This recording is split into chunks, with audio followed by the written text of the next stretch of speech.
And Bronny's not right, and he proved this year he's not ready. He's not ready for the NBA. He's a marginal player at best. I refuse to sit here and act like it's okay. It ain't the same thing as a job. If I own a store or I own something, that you people hire people all the time. It still ain't right. I just said that from the jump. Okay. Nepotism ain't right. Okay. It's a disgrace. Anybody who's ever played sports and had to compete for a spot, for a guy to put their kid on it, it happens all the time, and it's wrong. It's wrong in Little League. It's wrong in high school. It's wrong in college. And it's wrong in... The NBA has always sold us the same promise. Earn everything. Grind through high school. Prove yourself in college. Separate yourself from everyone else chasing the same dream. And if you're good enough, if you're undeniable, your name gets called on draft night. That's the contract between the league and its fans. That's the mythology. But what happens when the biggest star alive decides that standard doesn't apply inside his own house? I refuse to sit here and act like it's okay. It ain't the same thing as a job. If I own a store... Because that's where the Bronny James conversation really starts. And Rob Parker just ripped the lid clean off it. What he said didn't just spark noise. It detonated a full-blown firestorm across sports media.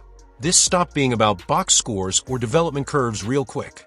This became about fairness, power, legacy, and whether LeBron James is operating under a rule book nobody else in sports history has ever been handed. Or I own something, that you people hire people all the time. It still ain't right. I just said that from the jump. Okay. Nepotism ain't right. Parker didn't even start with LeBron. He pointed to another headline that quietly slid by. In June 2025, Danny Ainge took over as CEO of the Utah Jazz and promptly hired his son, Austin Ainge, as president of basketball operations. Let that sink in. The person running Utah's entire basketball decision-making process is the boss's son. And here's the part people gloss over. Every single high-level basketball job Austin Ainge has ever had came while his father was in charge. News broke out of Utah that Danny Ainge, the CEO of the Utah Jazz, has hired his son, Austin Ainge, to be the new president of basketball ops. Now, you think that might be a coincidence, except every major basketball-related job that Austin Ainge has ever had in his career has been with his father. So, guys, here's the question.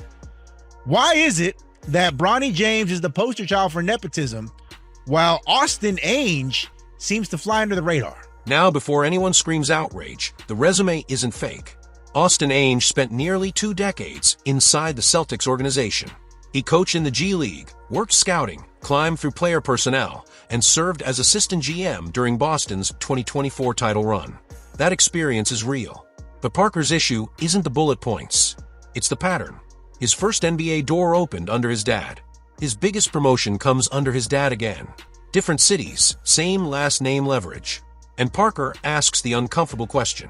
Why does this spark debate here but turn radioactive when LeBron's son is involved? Is it because one's on the court and one's in a suit? Or because LeBron is the biggest lightning rod in sports? Or because this conversation cuts way deeper than people want to admit? To get on the field, the reason that this country is 70% white and the NBA 75% black is because you have to earn your way onto the field. This is the foundation of Parker's argument. Sports are supposed to be different. Not Hollywood. Not corporate America. Not politics. Sports sell meritocracy. You can't fake speed, skill, or toughness when the lights are on. And once you start carving out exceptions, once family ties start skipping lines, you don't just bend the system. You contaminate it. That's Parker's belief. And he doesn't dance around it. He goes straight for the throat. So it's a disservice to everybody who puts on a uniform, who has to compete. Michael Jordan owned a damn team. He didn't put his 2 sons on the team. He could have. Jerry Jones owns the Dallas Cowboys. He could have put his sons on the team and said, what does it matter? They're only the last guys on the end of the bench. People would be outraged. Because think about the reaction if Michael Jordan had done this. Imagine MJ owning the Hornets and drafting Marcus or Jeffrey Jordan just to share the floor with them. The backlash would have been volcanic. Talk radio would melt down. Fans would riot online. The league would be dragged for weeks. But when LeBron effectively pulls off the same thing, a huge chunk of the basketball world shrugs it off. Relax, it's the 55th pick. Who cares? Rob Parker cares. and he's calling out the double standard loud and clear. Now, to be fair, there is a counter-argument. Nepotism exists everywhere. That's real life. Your parents know someone, doors open. That's America. It happens all the time. It happens with coaches. It happens with guys who are behind staffers, in the executive offices. It happens with lawyers. It happens with so many people. That's just part of life, literally. We all know somebody who got in because of a connection, a phone call, a favor, a last name. Networking runs the world. But Parker draws his line right here, and it's a line worth sitting with. Sports aren't an office job. When you're fighting for one of 450 NBA roster spots, your dad's resume shouldn't matter. Your jumper does. Your defense does. Your ability to show up when it's winning time does. That's it. Or at least, that's what we've been told to believe. I refuse to sit here and act like it's okay. It ain't the same thing as a job. If I own a store or I own something, that you people hire people all the time. It still ain't right. I just said that from the jump. Okay. Nepotism ain't. And Parker isn't even defending nepotism anywhere else. He says it's ugly across the board. But in sports, it hits harder because it attacks competitive integrity head-on. The most common defense of the Bronny pick is simple. It's a second-round flyer. Most of those guys never make it anyway. Why are we acting like this matters? And yes, second-round picks are long shots. Most don't pan out. That part's true. You can't name me another player in that draft outside of one or two players. The draft was not good. There were not great players, and especially in the second round with a bunch of guys who we will never hear from again. But here's where the logic falls apart. Just because second-round picks often fail doesn't mean you waste them on favors. That slot could have gone to an undrafted grinder who's been clawing for years. An overseas player betting everything on one opportunity. A G League vet who's already proven he belongs. And we're supposed to believe Bronny James, who averaged 4.8 points at USC and looked overwhelmed at nearly every level, was more deserving than all of them. Be honest with yourself. This wasn't about upside. This was about leverage. LeBron James is a walking empire. He's made the league billions. He's saved franchises. When someone like that says, "I want to play with my son," teams listen.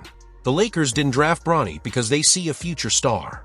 They drafted him because keeping LeBron happy keeps LeBron in Los Angeles. That's business, not basketball. But the idea that LeBron James, what he's meant to the league, what he means currently even to the league, would not help his son get drafted, to me was crazy. From a power standpoint, it makes sense. LeBron earned that pull. He's LeBron James. But earning power doesn't automatically make every use of it righteous. Because once you bend standards for one superstar, where does it stop? What happens when the next generational talent demands the same favor? Do standards just keep sliding? Parker says no, and he's perfectly fine being the villain for saying it. Then he takes it a step further, into territory most people avoid. That's what stopped black people from getting jobs forever. We could never get into places Right. because people were hiring their cousins Right. and their friends. Right. I'm talking from experience. Parker brings up history. Real history. Nepotism has been one of the biggest tools used to keep black Americans out of opportunity for decades.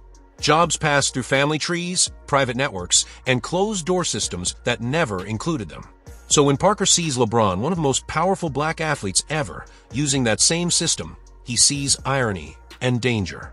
You don't have to agree with his framing, but you can't pretend it's meaningless. Nepotism doesn't happen in isolation. Someone always pays the price. And then you look at the actual on-court results. Bronny appeared in 27 NBA games in 2024 to 25. He averaged 2.3 points, shot 31% from the field and under 29% from three. Those aren't growing pains.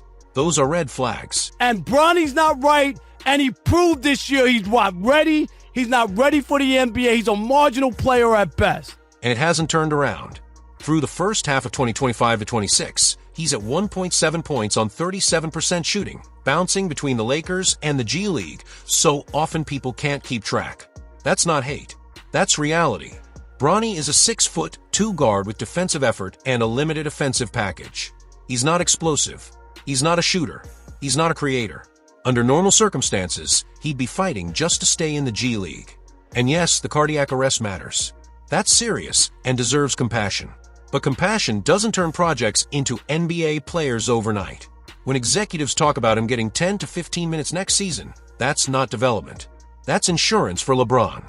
And Parker delivers his sharpest comparison right here. Who has to compete? Michael Jordan owned the damn team. He didn't put his two sons on the team. Michael Jordan could have done this.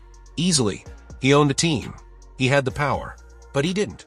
Because as ruthless as Jordan was, he respected the game too much to cheapen it. Marcus Jordan was solid. Jeffrey Jordan was solid. Neither was NBA level, and Jordan didn't force the issue. That's the bar. That's the standard. And when LeBron, a man who spent his entire career chasing Jordan's shadow, crosses that line for personal reasons, Parker says it stains the legacy. That's the charge. So where are we now? Bronny is on the Lakers. That's done. He's in year 2, bouncing between leagues. Executives still whisper about rotation minutes. Austin Ainge is running Utah's basketball operations. That's locked too. Nepotism isn't going anywhere. It's convenient. It's profitable. And most fans don't push back. But maybe they should, because every favor handed out quietly kills someone else's dream. A kid who trained in empty gyms, took overseas contracts, missed family events, bet everything on one chance, and never got it. All so LeBron James could share the floor with his son. Is that fair? Parker says no. And that's not an easy argument to dismiss. If you want to, It ain't right. If you want to go, and it ain't right with LeBron and Bronny. Okay. It ain't right with Danny Ainge and his kid. Sports are supposed to be different. They're supposed to be the last place where talent beats power and work beats connections. But maybe that was always a fairy tale. Maybe the NBA is just another industry ruled by leverage and last names. And if that's the truth, we need to stop selling kids the lie that hard work is enough. Because in today's NBA, who your dad is might matter just as much as how well you play. And that's the reality Rob Parker just forced everyone to confront.